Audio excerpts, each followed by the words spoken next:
Hi అండి, YouTube ప్రజలలోని అందరికీ నా ధన్యవాదాలు. మీరు చూసే ఈ వీడియో మరుగుమందండి. ఇది ఎవరికి పెట్టాలి, ఎట్ట వాడాలనేది నేను చెప్తాను. ఇది ప్రేమించి మోసం చేసిన వాళ్ళకి కానీ, ప్రేమించి విడిపోయిన వాళ్ళకి కానీ వాటికి పెట్టాలండి. ఇది ఎట్లా పెట్టాలి, ఎలా పెట్టాలంటే మా గురుగారికి ఈ స్కానర్పై మా గురుగారి నెంబర్ ఉంటుంది. మీరు ఫోన్ చేసి కనుక్కోవచ్చండి. నేను ఎట్టబెట్టేది వివరం చెప్తానండి. లిక్విడ్ వచ్చేసేదండి బట్టలకు కానీ, ఒంటికి కానీ, కొబ్బరి నూనెలు కానీ పూసినా కానీ అది మనకి 100%గా పని అయిద్దండి.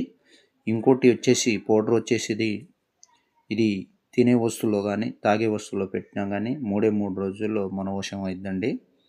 ఇది ఎట్లాంటి వారైనా కానీ, ఎలాంటి వారైనా కానీ మనం పెడితే 3 రోజుల్లో 24 గంటల్లో మన వశం అయిద్ది. ఇంకోటి ఏంటంటే ఫోటోల ద్వారా వశీకరణం చేయబడనండి. ఈ వశీకరణం ఎట్లా చేయాలంటే మీ ఫోటోల ద్వారా చేస్తామండి. ఎలాంటి మొండి వారైనా కానీ మీ వశం చేస్తాం. ఈ వీడియో చూస్తే లైక్ చేయండి, షేర్ చేయండి. అందరికీ నా ధన్యవాదాలు.